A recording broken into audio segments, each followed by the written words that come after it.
का सपना दिखा रहे हो और दुनिया आपको नजरअंदाज कर रही हो तो सवाल उठते हैं पाकिस्तान पर नहीं, आपकी विदेश नीति पर।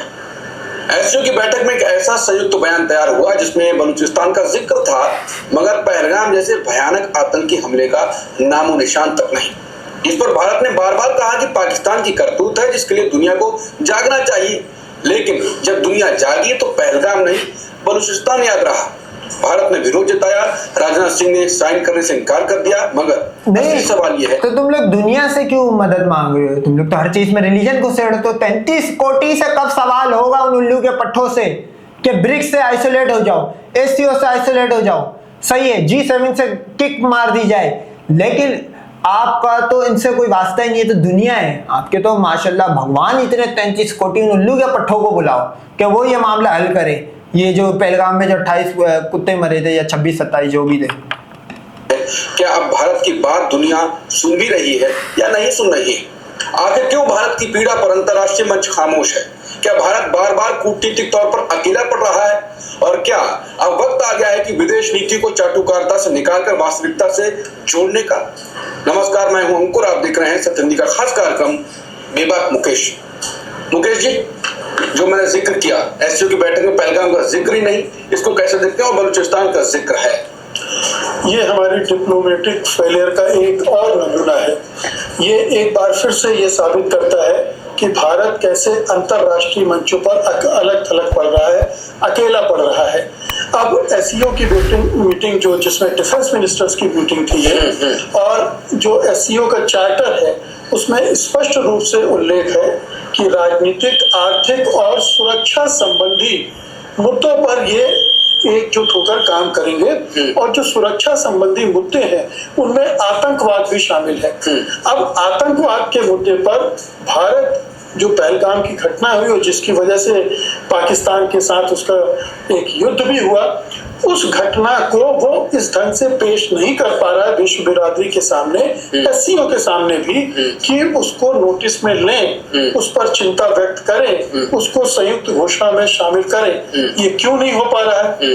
जबकि बलूचिस्तान का मुद्दा पाकिस्तान ने उठाया और वो उसमें शामिल हो गया। जाफर एक्सप्रेस पर जो हमला हुआ उसका जिक्र उसमें शामिल कर लिया गया, लेकिन पहलगाम हमला जो इतना दर्दनाक हमला था उसको लेकर एससीओ के देश क्यों नहीं तैयार हुए? ओ भाई, दर्दनाक हमला क्या तुम्हारी एजेंसियों का फेलियर है? भाई पाकिस्तान ने अगर बलूचिस्तान में 7 लाख फौजी लगाए हुए हो तो हम बोले यार पाकिस्तान की एजेंसियों का फेलियर है। पाकिस्तान ने तो फौजी नहीं लगाए हुए, तो तुम्हारे तो वहां पे फौजी लगे हुए भाई। तुम्हारी तो इंटेलिजेंस है, पहले राफेल तो फेल हुआ, रोफेल भी हो गया है, अब डिप्लोमेसी भी फेल हो रही है। तो आप नोट करो, बुरी तरह आइसोलेट हुए। ये वो चेहरे या ये वो लोग थे आज से 1-2 महीने पहले, मतलब 10 मई से पहले ये लोग बोलते थे भारत की विदेश नीति, भारत की डिप्लोमेसी, दुनिया में डंका फला डंका, और जैसी 10 मई को उनको मिला, आंख खुली इनकी कि कोई बंदा जंग में नहीं आया, और उसके बाद पाकिस्तान की किस तरह की सपोर्ट थी और इनकी किस तरह की थी। तो अब ये आप चेहरे नोट करो, कहते चुदे हुए चेहरे दोनों के, कि उसको संयुक्त घोषणा पत्र में शामिल कर लिया जाता है। एससीओ में 10 मेंबर हैं, भारत भी है, पाकिस्तान भी है, चीन भी है, रूस भी है, ईरान भी है, किर्गिस्तान, उज्बेकिस्तान, तजाकिस्तान, इस तरह से 10 देश हैं। भारत के साथ कितने देश आए? और अगर वो अकेला रहा तो क्यों रहा? मतलब इन 10 देशों में 4 देशों, 3 देशों को अपने साथ नहीं रख पाया।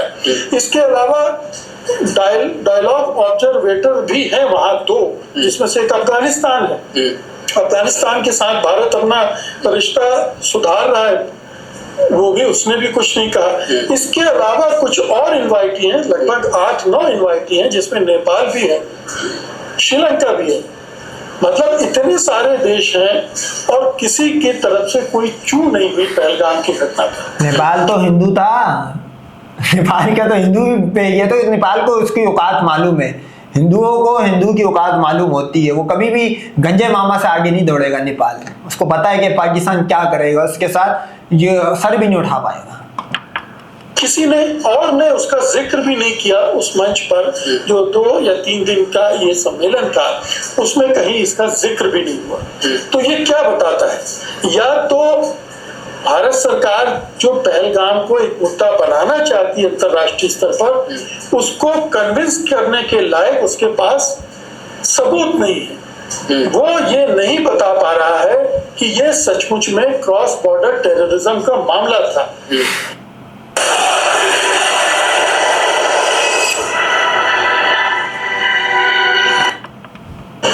उसको लोग अभी इसी तरह से देख रहे हैं कि ये कश्मीर का होम ग्रोन टेररिस्ट अटैक था, ये कहीं दूसरी जगह से नहीं आया था।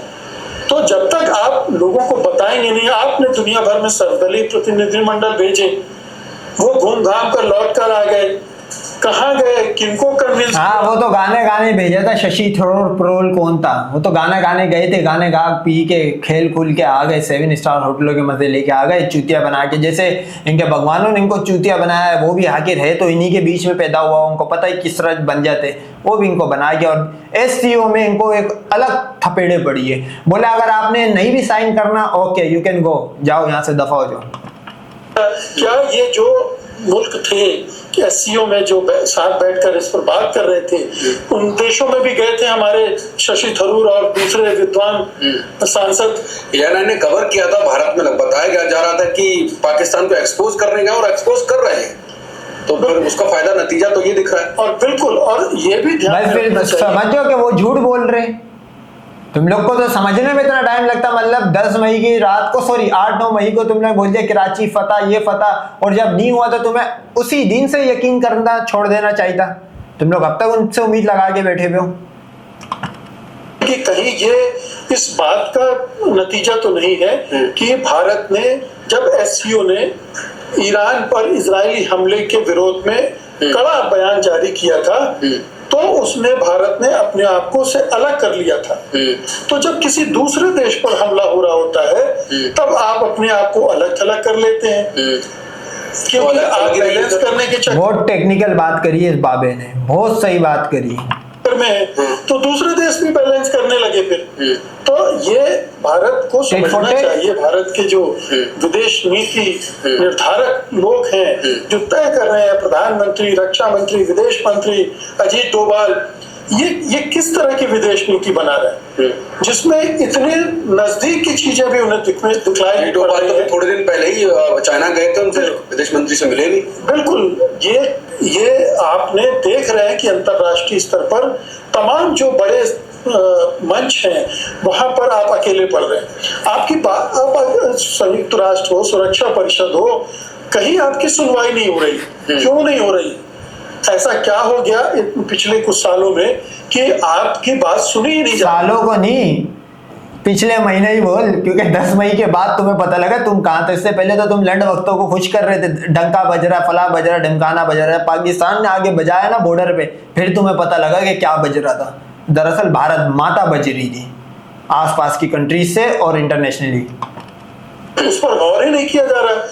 तो या तो दुनिया का देखने का नजरिया बदल गया है, या आप दुनिया के नजरिया को समझकर अपनी रणनीति को नहीं बना पा रहे, उन तक नहीं पहुंच पा रहे, या आपने विदेश नीति को ऐसा सीमित कर दिया है किसी व्यक्ति विशेष के लेकर, या कुछ सीमित उद्देश्यों को इर्द गिर्द आपने विदेश नीति को सीमित कर दिया कि वो नकारा साबित हो रही है।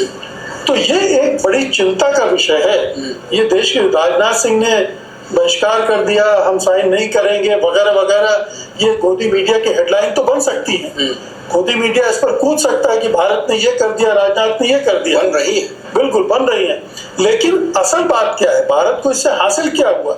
अभी ब्रिक्स का सम्मेलन है, आपको याद होगा कि ब्रिक्स के मामले में भी भारत का रुख जिस तरह से बदला है, ट्रंप ने एक धमकी दी कि डी-डॉलराइजेशन की तरफ सोचना भी बंद, और दुबक गया भारत।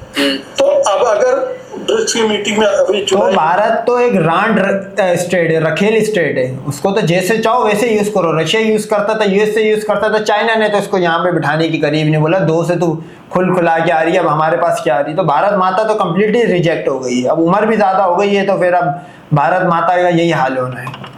के पहले हफ्ते में होने वाली है, उसमें प्रधानमंत्री जाएंगे नहीं जाएंगे अभी थोड़ा सा अनिश्चितता है, जाएंगे भी हो सकता है, जाएंगे।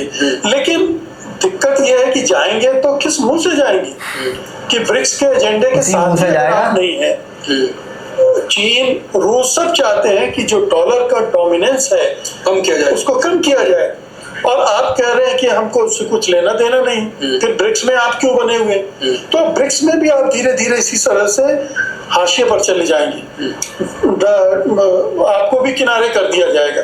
तो धीरे धीरे जब जैसे जैसे आप अपने आप को पीछे खींचते जाएंगे, आप दूसरे की समस्याओं में, दूसरे के संकटों पे साथ नहीं होंगे, या अगर आपने इतने बड़े बड़े संगठन बनाए हैं और उसके एजेंडे पर आप अपनी लाइन चलाने की कोशिश करेंगे तो दिक्कतें आएंगी।